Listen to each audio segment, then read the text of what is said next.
Primera de Juan, y vamos a dar lectura del verso 5 al verso 10. Vamos a avanzar un poco más, del verso 5 al verso 10. Y quiero pedir que alguien pueda dar lectura a estos 6 versos. Alguien que en voz alta pueda dar lectura. Este es el mensaje que hemos oído de Él, que os anunciamos. Dios es luz, y no hay ningunas tinieblas en Él. Si decimos que tenemos comunión con Él y andamos en tinieblas, mentimos y no practicamos la verdad. Pero si andamos en luz, como Él está en luz, tenemos comunión unos con otros, y la sangre de Jesucristo, su Hijo, nos limpia de todo pecado.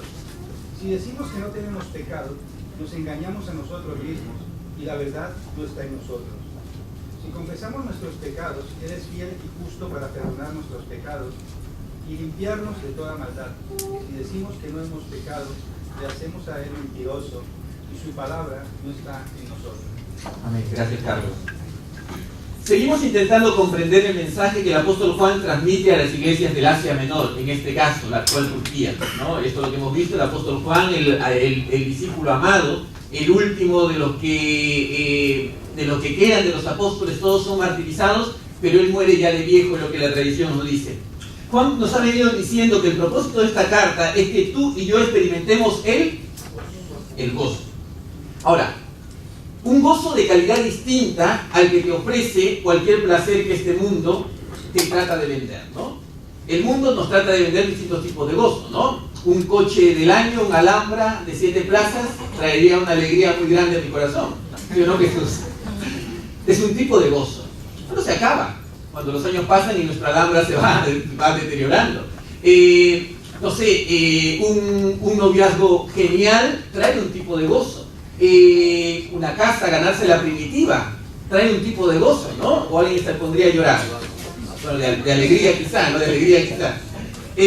El mundo te da distintos tipos de gozo. Sin embargo, el gozo del cual Juan va a estar hablando es aquel que nos puede ayudar a vivir en un mundo que, como él mismo dice en capítulo 5, 19, en un mundo que está bajo el poder del maligno. Sabemos que somos de Dios y el mundo entero está bajo el maligno. Juan va a explicar claramente esto y va a decir cómo vivir en un mundo antagónico a los valores cristianos. Cómo vivir en un mundo que rechaza de manera frontal todos los valores, rechaza a Cristo frontalmente y trata de sacarlo de todo lugar, no quiere que en ningún lugar, y en los países llamados laicos, que más son laicistas muchas veces, trata de sacarlo de cualquier lugar del territorio, ¿no? Entonces, vivir en este mundo, para vivir este mundo como creyentes, como cristianos, es necesario experimentar un gozo superior. Un gozo sobrenatural que no depende de las circunstancias, sino que lo recibamos de Dios. Ahora, él va a decir que el medio para encontrar ese gozo es, bueno, esta es una pregunta ya un poco más elevada, un nivel superior. Si alguien lo sabe, genial. El medio para encontrar el gozo del Señor, lo que Juan está diciendo, ¿cuál sería? La comunión con Dios, ¿no? Dice el verso 3, lo que hemos visto y oído, eso os anunciamos para que también vosotros tengáis comunión con nosotros, y nuestra verdadera comunión es con el Padre y con su Hijo Jesucristo. Allí en esa comunión, dice Juan ha encontrado un gozo en la comunión con el Padre y con su Hijo Jesucristo, es el medio para encontrar ese gozo superior.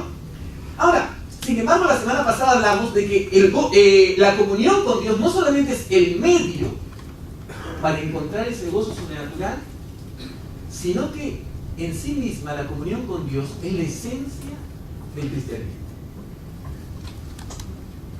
Si no tenemos comunión con Dios real y profunda, no tenemos cristianismo. Si queremos experimentar la comunión de la cual Juan el apóstol está hablando, esta comunión no tiene que ver nada con seguir principios religiosos, con venir a una iglesia, cumplir ciertos ritos, cantar ciertas alabanzas, aún leer la Biblia y estudiarla. La comunión de la cual está hablando Juan, ¿no? El cristianismo del cual está hablando Juan es un cristianismo basado en una comunión profunda y real con el Padre y con su Hijo Jesucristo. Si no hay esto, no hay nada. No hay nada. Podemos cumplir todo, podemos orar, dar nuestros diezmos, venir a la iglesia puntualmente, servir en un ministerio, liderar un ministerio, entregar nuestro cuerpo para ser quemado, amar a todos, enviar 1000 cajas y lograr 1000 cajas para los sirios, pero si no tenemos comunión con Dios, todo esto no sirve.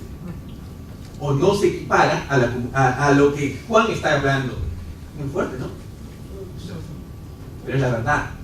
Es lo que la palabra del Señor va a decir. Ahora, hoy vamos a ir un poco más. Vamos al verso 5, donde Juan va a poner sobre la mesa algunos principios básicos que tenemos que tener en cuenta obligatoriamente si queremos tener una verdadera comunión con Jesucristo. Digo verdadera porque Juan también va a decir en otro momento que hay comunión falsa con Jesucristo. Que es posible tener un espejismo de comunión con Dios. Alguien que pueda leer Primera de Juan 2:19. Solamente esto es abuelo de pájaro, no vamos a entrar por ahí, pero para darnos cuenta de esto. Primera de Juan 2:19.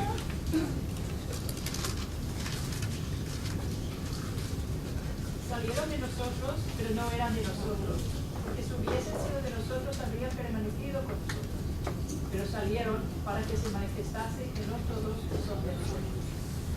Juan va a decir claramente que muchas personas que están dentro de la iglesia, que se reúnen con la iglesia, no van a ser parte en sí de la iglesia del Señor.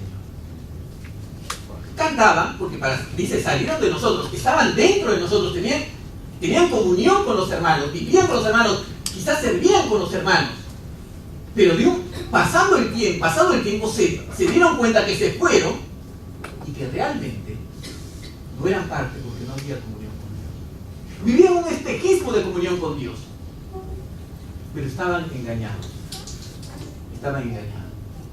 Y esto es fundamental que nosotros nos preguntemos, mi cristianismo, el mío, ¿es real? ¿Estoy viviendo un cristianismo como el apóstol Juan está enseñando? ¿O estoy viviendo mi propio tipo de cristianismo que yo me he formado, he creado? Sin embargo, el cristianismo que salva y que nos lleva a una comunión con Dios es el cristianismo que los apóstoles predicaron. Y eso es de lo que queremos hablar esta mañana. La pregunta que vamos a hacernos, o que vamos a hacernos en los mensajes que siguen, es ¿qué principios básicos, fundamentales, Juan va a mencionar que nos van a ayudar a tener una comunión real con Dios? ¿Qué principios, qué requisitos van a ser necesarios para tener una comunión con Dios?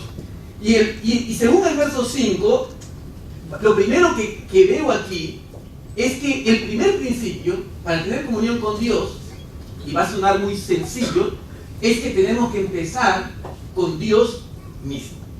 Con Dios mismo. ¿A qué me refiero con esto? En primer lugar, si queremos tener comunión como la que Juan está predicando, debemos conocer la verdad acerca del Dios al cual nos estamos acercando. Y aquí tenemos un problema. Es que la mayoría de la gente occidental que tiene un trasfondo religioso cristiano, sea de la índole que sea, el problema que tiene es que presupone que conoce mucho de Dios. Cree que conoce a Dios. Conoce mucho, como hablábamos la semana pasada, conocen de Dios mucho.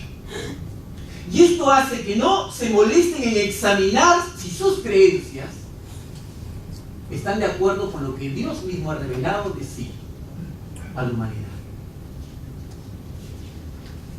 No sé si ojalá que podamos ir entendiendo esto. El concepto que la sociedad ha desarrollado de Dios mucho tiene que ver con los tiempos que la sociedad ha ido viviendo a lo largo de su historia.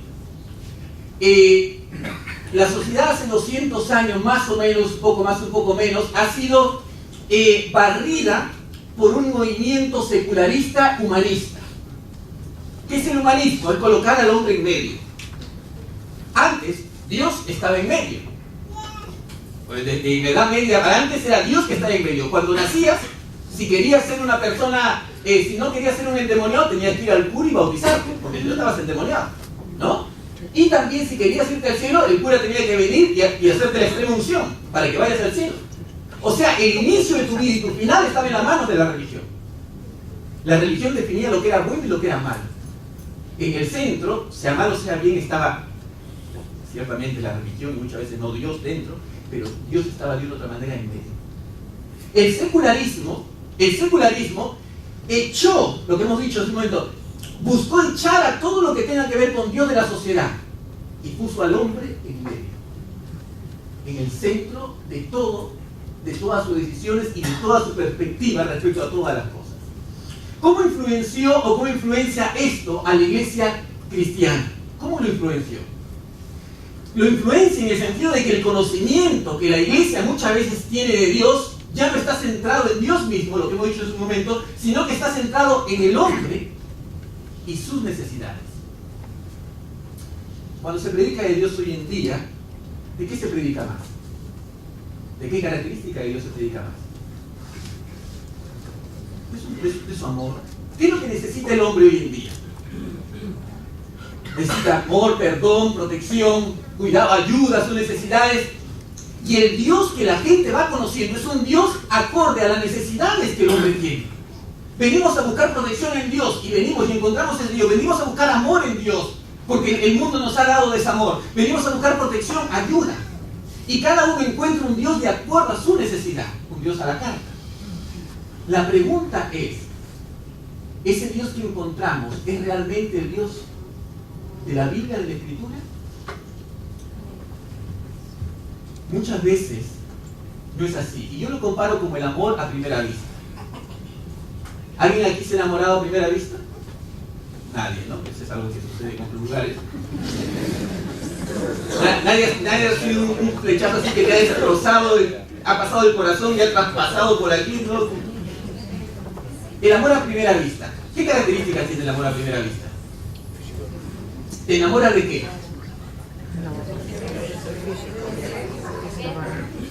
Sí, te enamoras de la envoltura, ¿no? Te enamoras de la envoltura. Y aún la envoltura, escucha bien, y aún la envoltura está distorsionada por el sentimiento romántico que tiene, que te hace sobredimensionar lo que tú ves. Mis hermanos, nuestros sentidos pueden estar distorsionados por los momentos, los sentimientos o trasfondos que tú has tenido, ¿no? No siempre vemos lo que pensamos, vemos en sí lo que realmente, pues esto es una filosofía, esto es Kant y toda su filosofía, ¿no? Bueno, dejando eso de lado. Muchas veces nos encontramos con Dios y nos enamoramos de la envoltura. Un Dios de amor, un Dios de misericordia, un Dios de bondad, un Dios protector, un Dios proveedor, un Dios que me cuida, que me hace esto y me hace lo otro. Pero ¿qué pasa cuando vamos avanzando en la vida cristiana y lo vemos que ese Dios del cual nos hemos enamorado no es el Dios de la realidad? Porque en un momento vemos que nos enfermamos y Dios no impidió que me enferme. Porque vino una desgracia y Dios no impidió que venga esa desgracia. Porque vino una situación difícil y me sentí desamparado y no sentía a Dios en ese momento. ¿Qué pasa con esto? Muchas veces nos decepcionamos porque vamos conociendo a aquella persona que simplemente comenzamos a seguir porque nos enamoramos de la envoltura, pero no, en verdad nos enamoramos de la persona en sí. Y esto pasa con muchos cristianos, y esta es la razón porque muchas veces las iglesias, la membresía de la iglesia va cambiando de un año a otro, ¿no? ¿Dónde están los cristianos que tienen años y años en la iglesia? ¿Dónde están? ¿Dónde están? Muchos se fueron. ¿Qué pasó con ellos? Había una comunión superficial que no estaba basada en el conocimiento mismo de nuestro Dios. El querer conocer a Dios empezando en nosotros y nuestras necesidades nos hará vivir una falsa comunión con Dios, porque el Dios con el cual tendremos comunión será un Dios falso. O quizá no falso, sino sesgado, no el Dios real o completo que la Escritura está mostrando. Jesucristo, ¿qué dijo? Si alguien quiere seguir en pos de mí, si alguien quiere conocerme a mí realmente, si alguien quiere tener comunión conmigo, ¿qué tiene que hacer? Colocar sus necesidades y sus deseos, y esto es muy fuerte, colocar sus necesidades y sus deseos a un costado, negarse a sí mismo, poner todas sus necesidades, todo lo que está pensando, ponlo a un costado, toma tu cruz y ven y sígueme y conoce. Es un Dios que quita, Jesucristo, que, bueno, vamos a ver luego qué es la revelación de Dios mismo, es un Dios que nos arranca el egocentrismo, nos dice, ¿quieres conocerme a mí mismo? Tienes que quitarte a tú de en medio, del centro de todas las cosas. Y tienes que colocarme a mí en el centro. Niégate a ti mismo. Toma tu cruz y sígueme para que me conozcas. La verdadera comunión con Dios se basa en un conocimiento real del Dios revelado por Él mismo. Mis hermanos, me tenía apuntado algo aquí que se metió y lo digo de todas maneras. Si hemos creído en un Dios real, ¿qué pasa con nuestras necesidades? Si en verdad tenemos comunión con Dios, tenemos que dejar nuestros problemas en el Señor, ¿no? En sus manos. Si nuestros problemas están en sus manos, no tenemos que preocuparnos al punto de angustiarnos, de que esto afecte nuestra vida. Porque si no, ¿en quién estamos confiando? Nuestra vida está en las manos de Dios, aunque no veamos que Él está obrando. Pero Él está obrando, Él está haciendo. ¿Qué hubiera pasado si José, cuando fue vendido por sus hermanos y está como esclavo, ahí sirviente en la casa de Potifar, hubiera dicho, ostras, ¿dónde está Dios? Me voy de aquí, se hubiera escapado. ¿Qué hubiera pasado con José? El plan que Dios tenía para con él pasaba porque él se esclavo en la casa de Potifar. ¿Qué hubiera pasado si cuando José fue enviado a la cárcel hubiera estado renegando y diciendo, ¿dónde está Dios? Y hubiera intentado escapar o hacer otra cosa? ¿Qué hubiera pasado? El plan de Dios estaba corriendo peligro. Era necesario que José pase por una servidumbre en la casa de Potifar y como un preso en la cárcel para que el plan de Dios se cumpla, el plan que Dios tenía.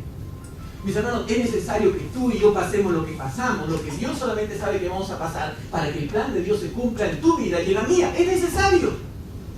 Sé que no vemos la situación, no tenemos la capacidad de ver el futuro, pero según la Escritura, aún las cosas negras que ocurren en nuestra vida son necesarias para que el plan de Dios se cumpla en nosotros.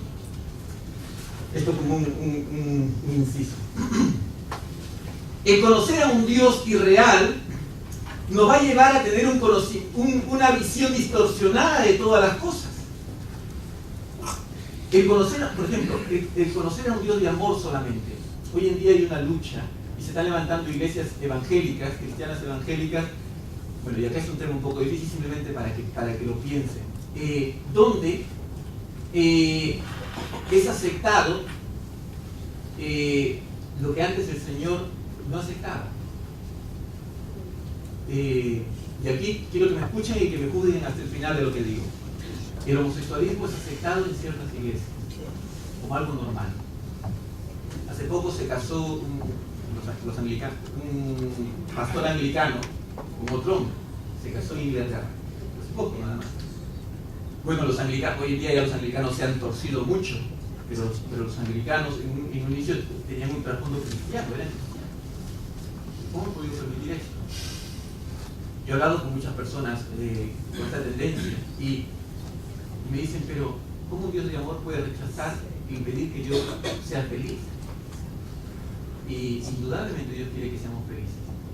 Pero si solamente nos quedamos con un Dios de amor, ¿cómo le podemos decir que no? Que no está bien. Indudablemente tenemos que tener cuidado, mis hermanos. Yo recuerdo cuando aquí llegaron algunos, me acuerdo, se sentaron dos travestis por aquí, ¿no? Una conmoción en la iglesia. Una conmoción. ¿No? Ostras, nuestros jóvenes, ¿qué van a hacer? O sea, cuidado nuestros jóvenes, ¿no? Como que los jóvenes ven un travesti y van a cosas. O van a cambiar van a coger otro camino. Mis hermanos, como iglesia, nosotros tenemos que ser los primeros en aceptar lo que la sociedad rechaza, en el buen sentido. La sociedad rechazaba a los leprosos y Jesucristo vino y tocó a los leprosos. Ahora no estoy diciendo que los homosexuales, y esto me quede muy claro, que son leprosos, ni los comparo con esto. Pero tenemos que aceptar a las personas y darles el valor que tienen. Son creación de Dios igual que tú, igual que yo. Y esto en el buen sentido también, tienen en la mayoría los mismos derechos que nosotros, mismos derechos civiles que nosotros. Ahora, eso también tiene un inciso por allí, porque de aquí se está viendo lo que es el matrimonio y todo esto. Pero Esto es un tema largo que no lo voy a tratar totalmente, pero tenemos que tener un espíritu de aceptar y abrazar. Pero también sentarnos, y aquí viene nuestra postura cristiana, y decir, el plan de Dios para tu vida no era ese. Entiendo hasta qué punto, cómo has llegado aquí, pero el plan de Dios para tu vida no era ese. Y tenemos que tener bien claro eso. Unir las dos cosas es difícil, pero la iglesia tiene que abrazar a las personas que vienen. El mensaje no cambia. Yo seguiré diciendo y amando y seguiré diciendo lo que tengo que decir. Pero el abrazo estará ahí. El abrazo estará ahí. Ahora tengo un gran problema el Papa Bergoglio, ¿no? No, ¿cómo se llama? Francisco. No es Bergoglio, pero Francisco. Tengo un gran problema. Recibió a un español, recibió, ¿no? Y él le pregunta, ¿no? Le pregunta al Papa, no sé si ha vivido en el país, le pregunta directamente, ¿qué hago yo? Mira, yo he crecido así, todo esto, ¿no? El Papa no le dijo nada al abrazo. Es una salida muy grave, pero es algo que tenemos que pensar y tener claramente cómo tenemos que tratar, cómo tenemos que afrontar esto allá afuera. Tenemos que tener definiciones claras en cuanto a esto, pero para esto es necesario tener claro el Dios de la Escritura. El Dios de la Escritura. Perdón, hermanos, que le hablo un tema que tiene muchos brazos, pero tenéis que pensar y tenemos que pensar, y yo como pastor tengo que pensarlo también. Ahora, en segundo lugar, para tener comunión con Dios, lo primero es conocer a Dios, pero lo segundo es que tenemos que aceptar la revelación que la Biblia da de Dios y sobre todo el Señor Jesucristo da de Dios. Ahora, aquí la pregunta que tenemos que hacernos es, ¿cómo puedo conocer al Dios cómo puedo conocer a Dios realmente? ¿Cómo puedo conocer a Dios realmente? ¿Quién es Dios? ¿Qué es la verdad acerca de Él? Y aquí tenemos dos opciones. Uno, tomar la Escritura como la revelación bíblica, el testimonio de Juan y los apóstoles como nuestra única autoridad, o confiar en las ideas humanas, en las lucubraciones humanas, o en lo que llamamos filosofía, para conocer a Dios. Hay dos opciones. O la Escritura, o las lucubraciones humanas, la filosofía humana respecto a Dios. La afirmación de la Biblia es que ella es la única revelación de Dios y que en última instancia estoy confinado a ella para conocerle. No puedo conocer a Dios fuera de la Escritura. El Dios de la Biblia no lo puedo conocer fuera de la Escritura. No puedo conocerlo por mi razonamiento. Totalmente. Y aquí quizá viene la pregunta. ¿Podemos conocer a Dios a través de la razón? Totalmente. Algo sí. Romanos 1, 20 y 21. Que alguien lo pueda leer, por favor. Romanos 1, 20 y 21.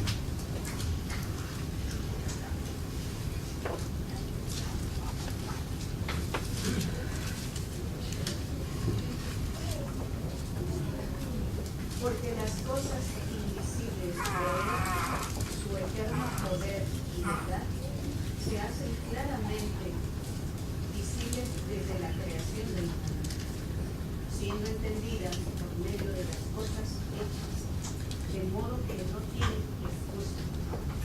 Pues, habiendo conocido a Dios, no le glorificaron como Dios, ni le dieron gracias, sino que se envanecieron en sus razonamientos y su necio corazón fue entenebrecido. Podemos, a través de la razón, podemos conocer algo de Dios, a través de nuestros sentidos. Sí.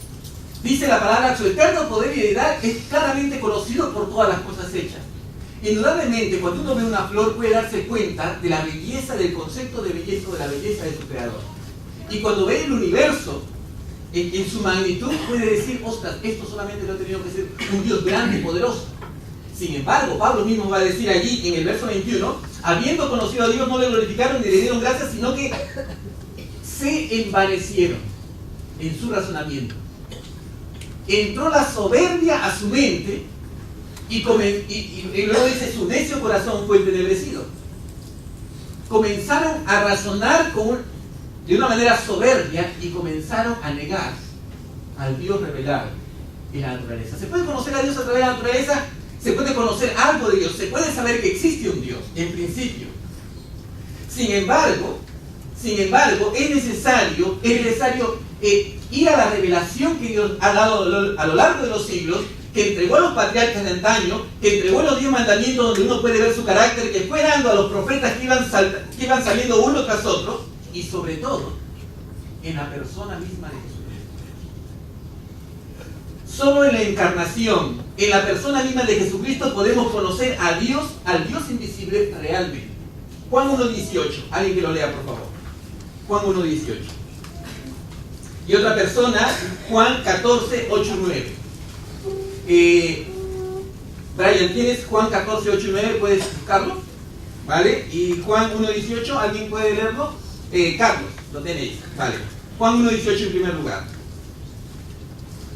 Dice, a Dios nadie le dio jamás. El unigénito Hijo que está en el cielo. A Dios nadie le dio jamás. El unigénito Hijo que está en el seno del Padre, Él le ha dado a conocer. Jesucristo es el instrumento para conocer al Dios invisible. Es a través de Jesucristo que puedo conocer realmente el amor de Dios, la justicia de Dios, la santidad de Dios, la misericordia de Dios. Al verlo a Él podemos conocer al Dios que nadie ha visto. Brian, ¿puedes leer Juan 14.8-9? Felipe le dijo, Señor, muéstranos el Padre y nos basta. Jesús le dijo, ¿tanto tiempo hace que estoy con vosotros y no me has conocido, Felipe? El que me ha visto a mí, ha visto al Padre. ¿Cómo pues dices tú, muéstranos el Padre? Es Jesucristo el que va a mostrarnos a ese Dios invisible. Es en Jesucristo que podemos conocer ese Dios que nadie ve. A la pregunta, ¿dónde está Dios? Oye, ¿en qué Dios crees? ¿Alguien lo ha visto?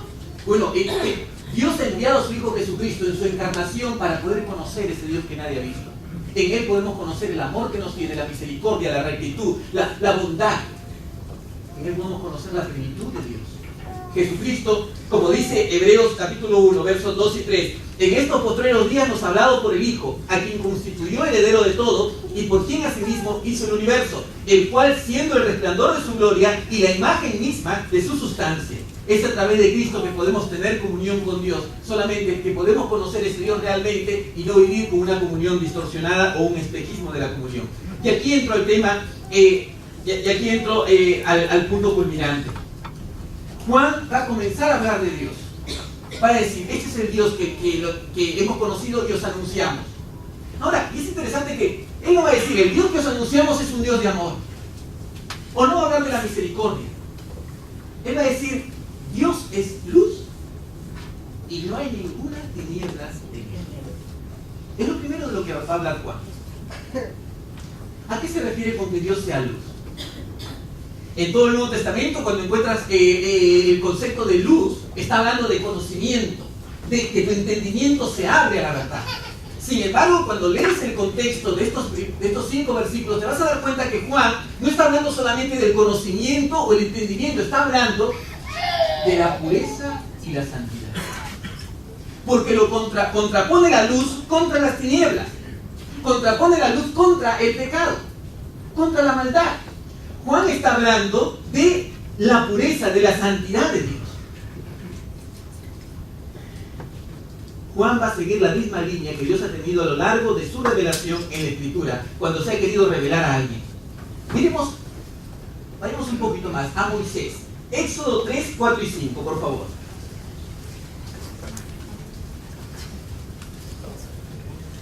Éxodo 3. Éxodo es fácil de encontrar. Segundo libro de la Biblia.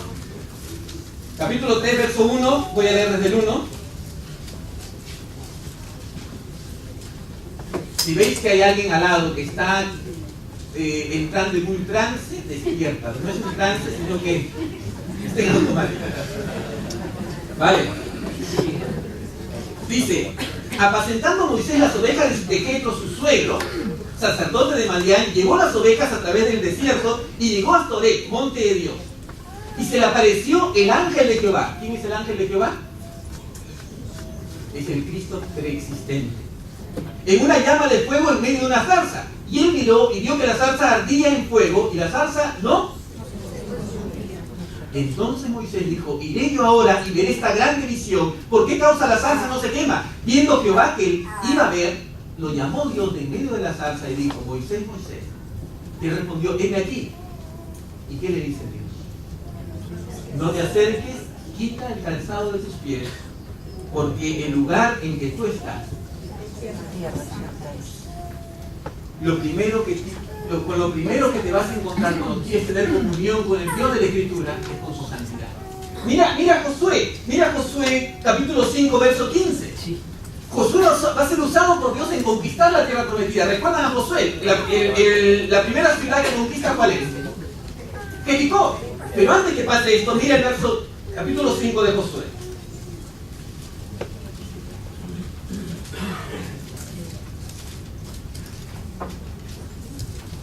Verso 13, vamos a leer del 13.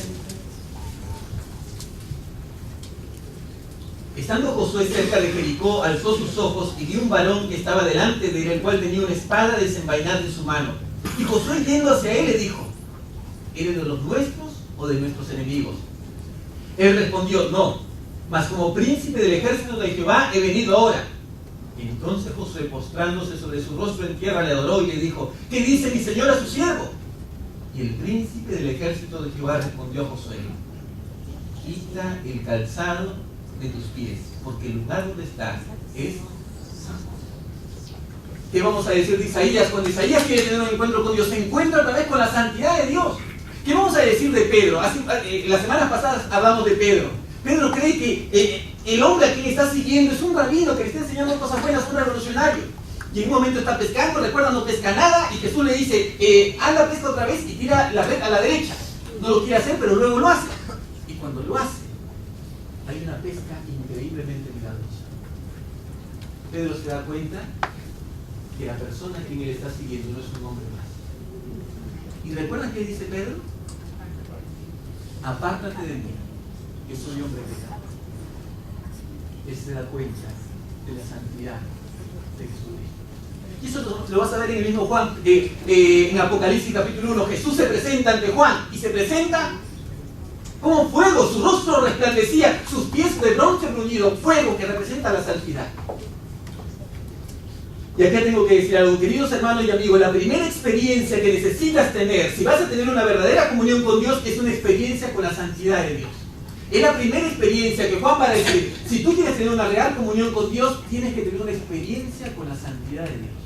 Y esto es lo primero. Ahora, ¿qué es la santidad de Dios? ¿A qué nos referimos cuando hablamos de ella? Y lo primero que tenemos que decir, según lo que hemos visto en estas experiencias de estos hombres, es que la santidad de Dios nos va a hacer saber, en primer lugar, que Él no es igual que nosotros.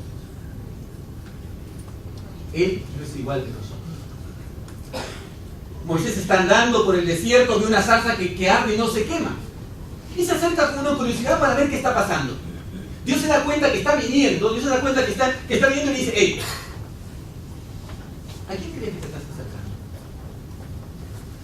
¿Qué crees que soy yo? ¿Crees que puedes venir e investigarme como que yo fuera un objeto?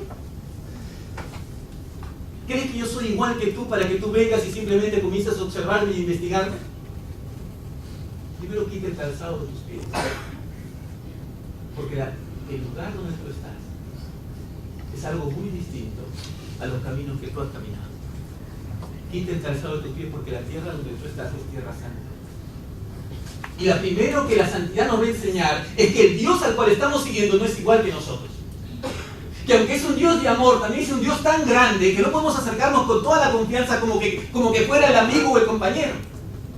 Y mis hermanos, lo primero que va a surgir en una persona que tiene comunión con Dios es reverencia. Sabe que la persona a quien nos acercamos no es igual. Y esto es lo que se ha perdido en la iglesia. Y esto es lo que me hace dudar, mis hermanos, que todos los que estamos en este lugar seamos cristianos. Porque muchas veces no se ve reverencia. ¿Cómo saber que una persona tiene comunión con Dios? Cuando esa persona tiene reverencia ante el Señor. Sabe que no es uno igual a Él mismo. Sabe que hay que tenerle temor. Hay que tenerle respeto. Cuando Isaías tiene un encuentro con Dios, Isaías está orando, ha muerto Usías. Isaías capítulo 6 lo pueden ver en casa. Ha muerto su rey. Y él no sabe qué va a pasar. Y Dios se le revela en un trono alto y sublime, magnífico. Y en eso se da cuenta que al lado del trono donde está Dios hay ángeles, serafines. ¿Cuántas alas tenían los ángeles? 6. Con dos alas que se cubrían. El rostro. Con dos alas cubrían los pies y con dos alas volaban. ¿Por qué se cubrían el rostro? Mis hermanos, los ángeles sabían que no podían ver directamente la cara. ¿Has sentido vergüenza alguna vez tú? Al punto de que con alguien, al punto que no le puedes ver cara a cara. Cuando tienes un encuentro con Dios, lo primero que vas a sentir es vergüenza. Miserable de mí, que soy hombre pecador. La presencia de Dios va a hacerte ver tu realidad. Isaías en ese momento dice: miserable de mí, que soy hombre pecador, soy parte de un pueblo inmundo que tiene labios inmundos. No puedes mirarlo a la cara. Es muy santo, muy limpio de ojos, dice Habacuc. Con dos alas cubrían sus pies. ¿Saben qué significa eso? Los pies representan el hecho de que los seres que tienen pies son seres creados. Y otra vez el concepto: no somos dignos de estar delante del creador de todo el universo. No somos dignos. La santidad habla de que estamos muy alejados, de que es muy distinto y está tan separado de nosotros, aunque nos aman profundamente, y que tenemos que considerar esto. Y aquí quiero decir algo. El hecho de que nos hayamos perdido el concepto de santidad nos ha hecho perder el concepto de lo sagrado. El concepto de lo sagrado en esta época ha sido diluido, ha sido extirpado y echado fuera. Secularismo implica romper o echar fuera todo lo que es sagrado. ¿Qué es lo sagrado? ¿Qué era antes lo que era sagrado? ¿Qué es para la Biblia lo sagrado? Sagrado es Dios, indudablemente. Pero la Biblia también dice que, por ejemplo, sagrados son nuestros cuerpos. Somos templo del Espíritu Santo. Y un templo es sagrado. Y mis hermanos, hoy en día con nuestro cuerpo pensamos que es nuestro cuerpo y hago con mi cuerpo lo que yo quiera. Si quiero me acuesto con el que yo quiera. Si quiero con mi cuerpo lo que yo quiera, porque es mi cuerpo y tú no tienes por qué meterte conmigo. Y mis hermanos, la Biblia dice que si tú eres un hijo de Dios y tienes comunión con Dios, el cuerpo no es tuyo. Hemos sido comprados por precio por la sangre preciosa de Jesucristo. Y es el cuerpo del Señor. Ya no te pertenece. Y no puedes hacer con tu cuerpo lo que tú quieres. Y hemos perdido el concepto de sagrado. ¿Por qué no me puedo acostar con una persona y con otra? ¿Por qué? El matrimonio es sagrado. La sexualidad es sagrada. Dios lo creó. La sexualidad no lo creó el ser humano. Dios creó la sexualidad, el sexo, la intimidad. Lo ha creado Dios, no fue un invento. ¿Qué es la sexualidad? ¿Qué es la relación sexual hoy en día para la sociedad? ¿Qué es? ¿Qué te enseña la sociedad? ¿Qué es el sexo? ¿Qué son la publicidad de Durex? ¿Qué? ¿De qué habla? De placer, de disfrute. Y como todo, como no hay nada nuevo debajo del sol. Como fue desde el inicio en la creación, Satanás le dice: con que Dios os ha dicho que no toquéis ni comáis. Dios no había dicho que no toquéis, Dios ha dicho que no comas, pero Satanás comienza a poner verdades con mentiras. El sexo tiene un propósito reproductivo y un propósito de placer, según la Escritura, indudablemente. Pero hoy en día Satanás y el mundo entero lo han colocado en ese punto y de disfrute. ¿Y cómo me voy? ¿Y por qué me tengo que restringir placer a mí? ¿Por qué me tengo que restringir placer? Mis hermanos, según la Escritura hay varias razones. Tu cuerpo es sagrado, tu sexualidad es sagrada, el matrimonio es sagrado. ¿Los padres? Aquí voy a salir con enemigos, ¿eh? ¿Los padres? ¿Qué dice la Biblia respecto a los padres? ¿Qué palabra utiliza? ¿Qué verbo? Honra. ¿Qué es honra? Colocar en alto. Honra es colocar en alto. Tiene que ver con respeto, en un sentido correcto de reverencia. Un sentido correcto, no igual que Dios, es otro sentido, pero hay algo de sagrado ahí. Pero hoy en día, ¿quiénes son los padres para la sociedad? en un concepto evolutivo, simplemente son los que nos han traído la vida. Todos somos animales que hemos evolucionado, simplemente es uno que nos ha traído la vida, pero ¿qué más? ¿No? Los hermanos. Simplemente son una situación que ha surgido en el desarrollo de la existencia. Pero mis hermanos, los padres tienen algo de sagrado e implican respeto. Y hoy en día no lo hay. No lo hay. El concepto de sagrado, mis hermanos, la homosexualidad, lo que se ve la zoofilia, todas esas perversidades, se ha perdido el concepto de sagrado. Y la santidad de Dios trata de volver a poner delante de la mesa el concepto de sagrado que tenemos que recuperar. Hoy aquí, cuando estamos juntos, este lugar se constituye en algo sagrado. Aquí está el Señor. Somos el templo del Espíritu de Dios cuando nos reunimos. Y esto creo que lo he repetido 1000 veces, lo tengo aburrido a vosotros, ¿no? Cada vez que se reúne la iglesia del Señor, ya no solamente somos templo personal, sino en conjunto. Somos el templo del Espíritu de Dios porque el Espíritu de Dios viene a morar aquí. Este es un momento sagrado. Este es un momento sagrado. A Norman Bowman, que me prestó su cruz hace tiempo, le tenía loco siempre poniéndole una cruz. A ver, que salga la cruz aquí. Bueno, ahí pone, ahora, ahí está, tengo al camarógrafo allí.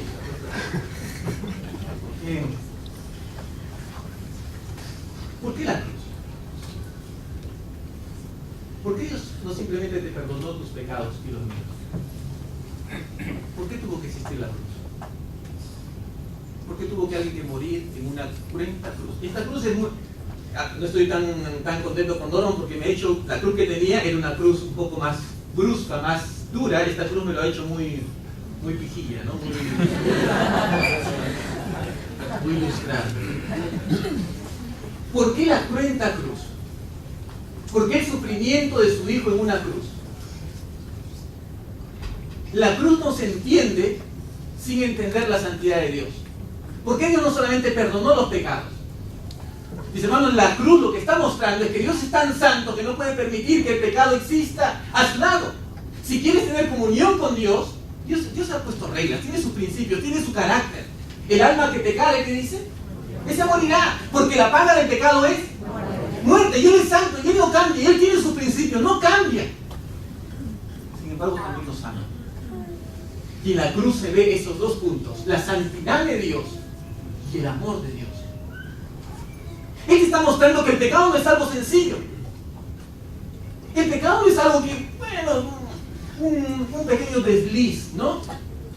Miento por aquí, miro estas cosas por allá, me acuesto por aquí, hago esto con esto. Lo que la cruz está mostrando es que el pecado no es algo sencillo. El pecado destruye. Para Dios el pecado destruye.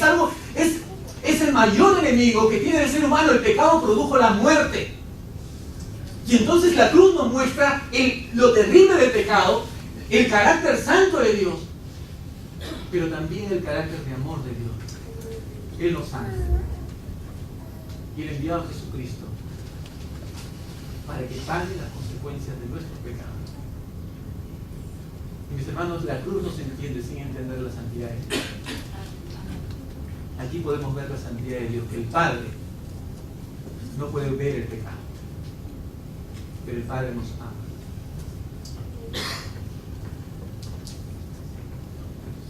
Mis hermanos, yo no puedo hacer más para que tú entiendas el concepto de santidad. Yo he orado al Señor y no puedo hacer más. Pero es algo que tú tienes que buscar. Vosotros chicos tenéis que buscar y que todos tenemos que buscar. Señor, revélame el concepto de santidad. Señor, muéstrame qué implica la santidad. Porque solamente cuando nos encontramos con la santidad vemos lo miserables que somos. Y solamente cuando nos vemos lo miserables que somos es que clamamos por un Salvador. Y solamente es en ese momento que encontramos la salvación. Solamente en ese momento.